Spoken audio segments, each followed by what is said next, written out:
수도권 부동산 주요 핫 키워드 세 번째를 알아보도록 하겠습니다. 세 번째입니다. 3기 신도시에 관한 이 사전 청약 제도를 5.6 부동산 대책에서 다시 재발표가 되었습니다. 자, 2008년도 때 MB 정권에서 실시되었던 사전 청약 제도가 2020년에 다시 재발표한 셈이고요. 수도권에 있는 공공 분양 물량 중에 약 한 50% 이상, 약 3만 호 이상 정도의 물량, 이 대규모 물량을요, 사전 청약, 미리 본 청약보다 약 한 1년에서 2년, 최대 2년에서 3년 앞당긴 시점에서 사전 청약을 실시하겠다라는 내용으로서 다시 재발표가 되었는데요. 자, 그렇다면 이 사전 청약 제도가 나오면 제가 생각하기에는 지금까지 이렇게 올라간 상승 기조가 꺾여질 수 있는 변곡이 되는 시점이 분명히 찾아올 수 있다라고 저는 생각을 하고 있고요. 그 가장 큰 이유는 미분양이 적체될 가능성이 매우 높아 보이기 때문입니다. 자, 그렇다면 사전 청약 제도가 뭔지, 그리고 사전 청약 제도가 나오면 왜 미분양이 적체가 되는지 한번 알아보도록 하겠습니다. 3기 신도시에 대한 사전 청약 제도가 MB 정권 이후에 다시 부활했다라고 제가 말씀을 드렸었습니다. 5.6 수도권 공급 기반 강화 방안 대책의 전문에 의하면요, 수도권 공공택지에서의 공급 물량을 약 6년간 77만 호 정도로 공급 확대시키겠다라는 내용이 발표가 됐었죠. 자, 올해 2020년부터 2024년까지 한 해 평균 공공택지에서의 나오는 물량을 약 10만에서 11만 호 정도로 책정을 했고요. 2025년 이후부터는 약 22만 호 이상으로 책정을 했습니다. 이렇게 토탈 6년간 77만 호 정도로 나올 수 있다라고 얘기를 했었습니다. 자, 그래서 제가 궁금해서 조사를 한번 해봤습니다. 그렇다면 서울과 경기, 인천 일대는 한 해 평균 그럼 공급 물량이 얼만큼 나올까? 그래서 한번 조사를 해봤더니 2000년도에서부터 올해 2020년도까지 약 20년간의 한 해 평균을 내봤습니다. 서울 같은 경우에는 약 4만 9천 호 정도가 평균 물량으로 나왔고요. 경기도와 인천 합산한 게 약 15만 3천 호 정도로 물량이 한 해 평균으로 나왔습니다. 자, 그렇다면 6년간 77만 호 정도를 공급을 확대시키겠다라고 얘기를 했는데, 그러면 한 해 평균 약 13만 호 정도가 나오는 겁니다. 근데 여기서는 공공택지에서만 나오는 물량이에요. 그렇다면 민간 사업에서 나오는, 민간 택지에서 나오는 이 물량과 합산하면 이 경기도와 인천 한 해 평균을 웃도는 상황이 나올 겁니다. 그리고 2022년까지는 7만 호 정도의 부지를 추가 확보할 예정이다라고 발표를 했었고요. 2023년 이후부터는 수도권에 있는 모든 물량들의 연평균을 약 한 25만 호 플러스 알파로 공급 예정에 있다라고 또 발표를 했어요. 그렇다면 앞선에 제가 말씀드린 것과 같이 서울과 경기와 인천 합산한 게 이제 수도권이죠. 수도권 한 해 평균 20년간의 한 해 평균을 내봤더니 약 20만 호 정도가 됩니다. 근데 2023년부터는 25만 호에서 플러스 알파까지 추가 예정이 있다라고 했죠. 자, 그렇다면 한 해 평균은 훨씬 더 뛰어넘을 가능성이 높다라고 말씀을 좀 전달해 드리고 싶고요. 그리고 2021년부터 순차적으로 사전 청약할 수 있는 제도를 신설하겠다, 뭐 이런 발표를 했습니다. 본 청약까지는 보통 짧으면 1, 2년, 길면 약 2, 3년 이후에 이제 청약이 들어갈 텐데요. 이걸 좀 앞당겨서 사전 청약하겠다라는 내용입니다. 이제 다만 순차가 있는데요. 보통은 이제 수도권의 공공택지를 이제 개발을 할 때 이 지구 지정이 들어갑니다. 지금의 3기 신도시들이요, 웬만한 곳들은 대부분 다 지구 지정이 다 들어가 있는 상태입니다. 그리고 이제 지구 계획을 수립하고 그다음에 토지 보상금이 나갑니다. 그리고 택지 조성 사업으로 넘어간 다음에 그다음에 사업 승인이 나고 착공이 들어가고 본 청약이 들어가는 절차 사항이 있습니다. 근데 사전 청약을 사실 MB 정권의 보금자리 주택을 발표한 시점에서요, 사실 실패했던 가장 큰 이유가 이 사전 청약을 토지 보상이 나가기 이전에 지구 지정이 된 이후부터 본격적으로 좀 빨리 앞당겨서 시작을 했던 게 좀 패착이지 않았을까 그렇게 판단을 해봅니다. 자, 그러다 보니까 이번에 정부 입장에서는 지구 지정 이유가 아닌 완전히 지구 계획이 수립되고 토지 보상금이 다 나간 절차 이후에 사전 청약을 실시하겠다라는 내용인데요. 본격적으로 이 토지 보상금이 올해부터 이제 본격화될 거고요. 이걸 뭐 빠르면 내년까지 실시를 한다라고 합니다. 그래서 보상금 다 지불하고 본격적으로 2021년 내년부터 3기 신도시와 서울 일대의 이 물량들을 약 한 9,000호 정도에 되는 물량들을 사전 청약하겠다라는 내용입니다. 그래서 2021년 내년부터 순차적으로 계속 사전 청약 제도들이 나오겠죠. 자, 그렇다면 사전 청약 제도가 들어간다면 앞으로 부동산 시장의 흐름은 어떻게 변화될까요? 이미 과거의 통계 자료를 보시면 답이 나올 텐데요. 사실상 부동산은 이 공급 물량의 확대와 그리고 심리적인 부분에 굉장히 민감할 수밖에 없습니다. 자, 2008년도 때 이 보금자리 주택 반값 아파트였죠. 이 반값 아파트에 대한 사전 청약이 들어갔었습니다. 2008년부터 발표한 시점부터 실제로 입주 예정인 시기 때까지는 대략 한 4, 5년 정도를 기다리셔야 되는데, 그리고 본 청약까지는 짧으면 1, 2년, 길면 2, 3년 이후에 본 청약이 들어갈 텐데, 그 기간 동안 가수요들이 많이 유입돼서 또 이 금액들을 또 막 끌어올릴 거 아닙니까? 그래서 발표한 게 사전 청약 제도입니다. 그래서 2009년부터 순차적으로 3차에 걸쳐서 사전 청약이 들어갔었는데, 이 사전 청약이 들어가다 보니까 기존에 있는 구축 아파트들은 거래가 급감되기 시작합니다. 그리고 분양 예정인 아파트, 그리고 입주 예정, 청약 예정인 아파트들은요, 거래가 급감되면서 미분양이 적체되기 시작합니다. 그 가장 큰 이유는 사실상 고분양가로 책정된 이 기존에 있는 민간택지의 사업보다 공공택지의 사업 일대의 분양가가 훨씬 저렴했기 때문에 모든 수요들이 대부분 공공택지로 유입이 됐었죠. 그러다 보니까 기존에 있는 민간택지의 미분양이 적체가 되기 시작합니다. 대부분 저라도요, 로또가 될 만한 곳에 청약을 하겠죠. 그러면 이런 청약 제도의 쏠림 현상들이 계속 부각이 될 거고, 뒤에 있었던 원래 이 본 청약을 앞당겼기 때문에 뒤에 있는 가수요를 미리 앞당겨서 쓴 거 아닙니까? 그러다 보니까 심리적인 부분에서도 공급이 늘어난다라는 이 심리적인 압박이 굉장히 커졌고요. 그리고 미분양도 적체되기 시작하면서 심리는 꺾이게 되는 시점이 찾아왔었습니다. 그 시점부터 이 상승기가 꺾이는 변곡이 되는 시점이라고 보시면 될 것 같고, 2010년부터 본격적으로 수도권의 한 해 평균의 미분양이 약 2만 호 이상 적체되기 시작합니다. 그래서 그 이후가 되는 2012년, 13년부터는 본격적인 하락장이 시작됐었죠. 이번에도 마찬가지, 이렇게 안 된다는 보장은 없습니다. 이런 심리적인 부분과 공급이 늘어난다라는 이런 공급에 대한 심리적인 압박에 인한 이 심리 변화가 앞으로의 이 부동산 시장의 이 패러다임이 완전히 바꿔놓을 수 있는 또 전환점이 될 수 있지 않을까라는 생각을 또 해봅니다. 그래서 저는 대선이 되는 시점 2022년부터 이 중요한 이슈도 있지만, 이런 사전 청약 제도로 인한 미분양이 조금씩 적체가 되는 시기인 그 시기 때부터는 이 상승 기조의 변곡이 되는 시점이 또 찾아오지 않을까라고 생각을 해봅니다. 그래서 이렇게 사전 청약 제도가 앞으로 부동산 시장의 흐름을, 패러다임을 완전히 뒤바꿔 놓을 수 있는 제도가 찾아올 수 있다.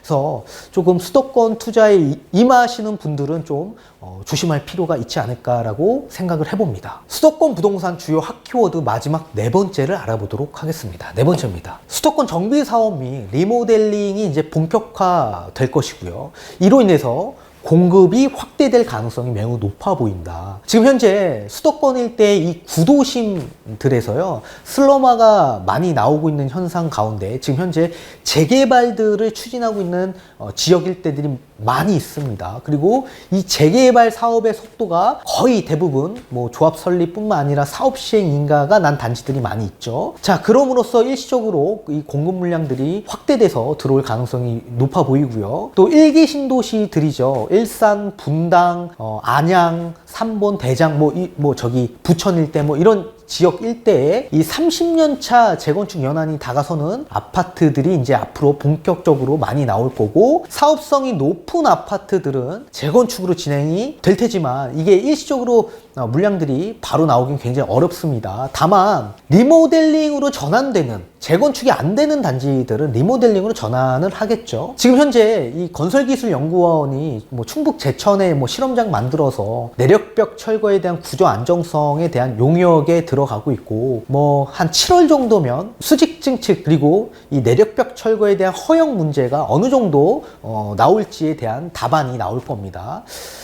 만약에 수직 증축에 대한 이 허가가 나온다면 앞으로 이 리모델링으로 전환될 가능성이 매우 높은 단지들이 많이 나올 가능성이 있습니다. 그래서 이 문제는 조금 더 기다려 봐야 될 것 같고요. 만약에 리모델링을 추진을 한다면 본격적으로 한 3, 4년 안팎이면 입주 물량들이 또 들어올 가능성이 높아 보입니다. 수직 증축이라는 건 보통 이 가구수 대비해서 한 15% 정도는 일반 분양으로 늘릴 수 있기 때문에, 또한 별동 증축이나 여러 가지 수직 증축뿐만 아니라 일반 분양으로 나올 수 있는 물량들이 아직 많이 있기 때문에요. 분명히 입주 물량에 대한 여파도 있을 수 있다라고 이제 말씀을 좀 전달해 드리고 싶고요. 자, 그렇다면 정비 사업 및 리모델링에 대한 어느 지역 일대들이 있는지 한번 또 알아보도록 하겠습니다.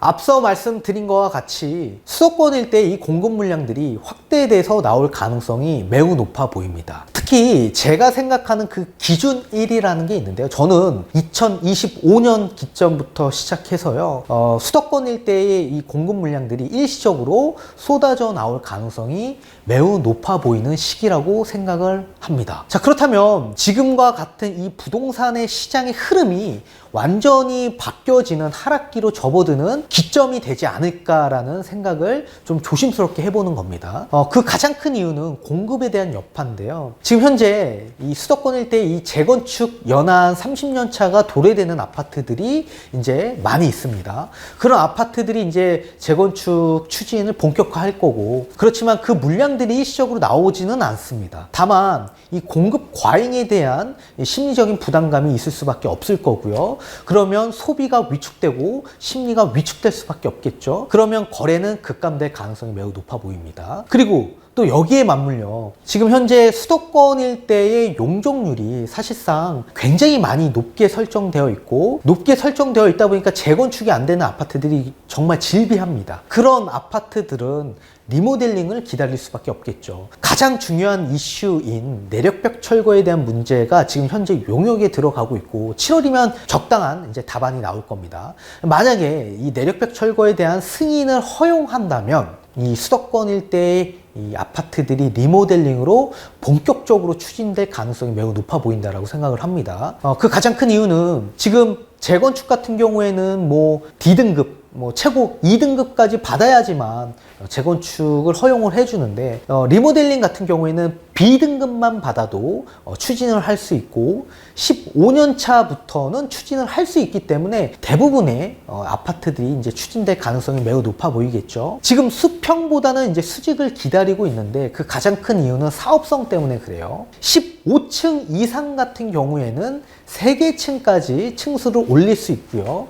14층 이하의 아파트는 2개 층까지 층수를 올릴 수 있기 때문에 세대수가 최대 15%까지 늘어날 수 있습니다. 그리고 이제 별동 중축으로 해서 이제 새로운 동을 만들어서 이제 일반 분양을 또 할 수도 있고요. 그렇다면 내가 내야 할 이 분담금 자체가 굉장히 줄어들고 오히려 없을 수도 있겠죠. 그런 사업성이 좋아지고 있고, 그리고 이 내력벽 철거로 인해서 우리가 원했던 3베이, 4베이 구조들이 새롭게 또 나올 가능성이 높아 보이겠죠. 그렇다면 신축 아파트의 주차장도 지하 주차장도 설계되고, 그리고 이제 층수도 올릴 수 있고, 세대수도 늘릴 수 있기 때문에 굉장히 이점들이 많이 있겠죠. 그런 아파트들의 이제 본격적으로 추진될 가능성이 매우 높아 보입니다. 예전에는 지금 현재 주택법 시행령이 개정이 됐는데요. 예전에는 100% 승인을 받아야 돼, 주민 동의율이. 근데 요번에 개정된 사항은 70% 정도만 받으면 허용을 해준다라고 합니다. 75%. 똑같이 재건축가 75%의 동의만 받으면 되고요. 나머지는 매도 청구해서 이제 소송으로 끌고 갈 수 있습니다. 그러면 나머지는 이제 매도 청구할 가능성이 매우 높아지겠죠. 그러면 일정 부분 다 75%만 수용이 된다면 나머지 세대들은 반대하더라도 다 수용해서 리모델링을 추진할 가능성이 있겠죠. 이러한 이점들이 많이 있기 때문에 아마 본격적으로 추진할 가능성이 매우 높아 보이고요. 그리고 지금 아직 2기 신도시가 끝나지도 않았습니다. 뭐 파주, 은정뿐만 아니라 김포 여러 지역 일대에서 아직까지 물량들이 많이 남아 있고, 뭐 검단은 이제 막 시작하는 단계죠. 뭐 7만에서 8만 호가 이제 3단계에 걸쳐서 나올 텐데, 아직 2기 신도시가 끝나지 않은 상황에서 내년에 이제 3기 신도시에 대한 사전 청약이 들어간대요. 약 한 9,000호 정도가 계속 들어갈 거고, 본격적으로 입주할 가능성이 높아 보이는 시기가 한 2025년 기점 이후부터 이제 입주 물량들이 이제 순차적으로 쏟아져서 이제 들어올 가능성이 매우 높아 보이고요. 또 여기에 맞물려서 지금 현재 뭐 인천, 부천, 뭐 저기 구리 의정부, 뭐 어디에 뭐 3번, 뭐 안양, 광명, 성남 뭐 이런 일대에서 지금 구도심들에서 재개발을 본격적으로 추진하고 있는 단지들이 너무나도 많습니다. 지금 뭐 진행 속도도 굉장히 앞으로 많이 나아가져 있는 이 구역들이 굉장히 많고요. 그런 물량들이 일시적으로 또 2025년 기준점을 시작을 해서 일시적으로 또 물량들이 쏟아져 나올 가능성이 매우 높아 보이고요. 그래서 그 기준점부터 시작해서 물량들이 또 쏟아져 나오고요. 또 여기에 맞물려 2016년, 18년도 임대사업자 등록한 비율이 약 한 15% 이상이 됩니다. 8년 임대차가 끝나는 시점이 또 그 시점과 맞물려 있겠죠. 그러면 다주택자 입장에서 별 실익이 없는 물건들은 또 내다 팔 수도 있습니다. 그 가장 큰 이유는 시장 상황도 그 시기가 되면 좋지 않을 거고, 또 부동산 하락기가 또 접어드는 시기에 양도세에 대한 뭐 세제 혜택도 절감받고 있기 때문에 거기에 대한 해지용으로 또 던질 가능성이 매우 높아 보인다라고 생각을 합니다. 자, 그렇다면 이렇게 일시적으로 물량들이 쏟아져 나오면 신미는 꺾일 수밖에 없을 거고, 미분양은 계속적으로 적체가 될 수밖에 없을 겁니다. 그러면 거래는 급감되고 가격적인 면에선 또 떨어질 수밖에 없는 요인들이 나올 수밖에 없겠죠. 이런 요건들이 계속적으로 충족돼서 나올 겁니다. 명심하셔야 될 것 같습니다. 수도권 부동산 주요 핫키워드 총 4가지를 알아봤습니다. 저번 주 시간에는 비규제 지역 일대에 대한 내용을 좀 전달해 드렸고요. 이번 주 시간에는 수도권 일대의 전반적인 내용, 특히 이 공급에 대한 내용을 좀 전달해 드렸습니다. 제가 이번 주, 저번 주 시간에 계속 이렇게 수도권에 대한 강의를 준비한 계기가 있는데요. 상담을 토대로서도 마찬가지고, 주변을 접하는 분들도 마찬가지입니다. 대부분의 사람들이 지금 현재 수도권 일대에서 짧은 기간 내에 큰 시세 차익을 보려고 접근하시는 분들이 많아서 이 경각심을 좀 깨우치고자 이런 얘기를 준비를 해봤고요. 부동산 시장의 거시적인 이 부동산의 흐름조차 이해하지 못하시는 분들이 무슨 단기적인 목적을 두고 시세 차익을 보려고 접근하시는 겁니까? 단기간 내에 시세 차익이 날만한, 수익률이 날만한 게 이 부동산 시장에 있겠습니까? 그런 짧은 시간 내에 큰 시세 차익을 보고 수익률을 얻으시려면 저기 강원랜드로 가셔야 됩니다. 투기와 투자는 한 글자지만 완전히 하늘과 땅끝 차이입니다. 자, 투자라는 거는요, 저는 미래의 시간을 미리 앞당겨서 사는 거라고 봅니다. 그러면 결국엔 장기적인 목적에 내가 원하는 이 내재 가치와 미래 가치를 보고 상품성을 선택을 하고, 가치적인 상품성에 내가 시간을 투자해서 그만한 보상을 얻는 게 투자라고 생각하는데요. 여러분들은 그렇게 생각하지 않는 분들이 꽤나 많으신 걸로 보여지고 있어요. 자, 그렇다면 결국엔 그 중간에 또 물리는 과정 속에 있을 수밖에 없을 거고요. 또 쉽게 벌려고 했던 돈들은 그런 시기에 다 쉽게 나갈 수밖에 없을 겁니다. 여러분들, 돈은 쉽게 버는 게 아니에요. 쉽게 벌 수가 없습니다. 돈을 벌려면 반드시 노동이라는 게 필요하고요. 근데 여러분들은 노동을 해봤습니까? 당연히 부동산 시장에 우리가 투자하는 데 있어서 당연히 임장도 가야 되고 조사도 해야 되고 여러 가지 다 해야 되는 건 당연한 거예요. 당연한 거. 근데 이 당연한 거를 제외하고 여러분들은 노동을 했냐고요. 제가 생각하는 투자의 노동은 결국엔 부동산에 대한 확신이 있으셔야 되고, 끊임없는 조사와 끊임없는 관심이 있어야 됩니다. 그리고 반드시 시간에 투자해야 되고 인내하셔야 돼요. 근데 짧은 시간 내에 큰 시세 차익을 보시려고 하시는 분들이 무슨 심리적인 부담, 장기간 끌고 갈 수 있겠습니까? 그런 분들이. 심리적인 변동성이 굉장히 큰 분들이 이 하락기가 접어드는 시점에선 뭐 물건을 소중히 보존하겠습니까? 다 내다 팔겠죠. 손실 보고. 그러니까 결국엔 시간에 투자해야 되고 인내하셔야 돼요. 인내하셔야 됩니다. 부동산에 대한 확신이 있으시려면 이 거시적인 이 경제의 흐름과 부동산의 흐름을 먼저 읽으셔야 됩니다. 부동산의 이 거시적인 흐름이 어떻게 변화되고 어떤 패러다임으로 어떻게 전환될 건지 미리 예측하고 접근하실 필요가 있다는 얘기예요. 그래서 준비한 겁니다. 여러분들 실패하면 안 되잖아요. 저는 지금 10년 차가 됐는데 하락기 때 2011, 12년 때부터 이 상승기를 맞이하면서 하락기와 상승기를 다 맞이해봤습니다. 저도 실패 많이 했어요. 돈 주고 산 경험들이 굉장히 많다고요. 이런 실패는 여러분들이 나오서는 안 되잖아요. 그래서 준비한 겁니다. 여러분들 돈 주고 산 경험은 굉장히 끝까지 갈 수 있어요. 근데 여러분들은 돈 주고 사면 안 되잖아요. 그죠? 그래서 준비를 해봤고요. 경각심을 한 번 더 깨우치고자 제가 여러분들보다 나이가 어리지만 이렇게 경험에 있어서 더 위에 있기 때문에 여러분들에게 쓴소리도 할 수 있는 겁니다. 아무튼 여러분들 정말 이 단기적인 목적보다는 정말 이제 앞으로 장기적인 안목 그리고 시야를 조금 더 넓게 가지시면요. 세상의 모든 것들이 다 보일 겁니다. 아직 저도 많이 부족하지만 저도 넓은 시야를 가지려고 노력을 하고 있습니다. 같이 노력하시죠. 아무튼 오늘 여기까지 여러분들에게 말씀 전달해드리고요. 다음 시간에 뵙겠습니다. 감사합니다.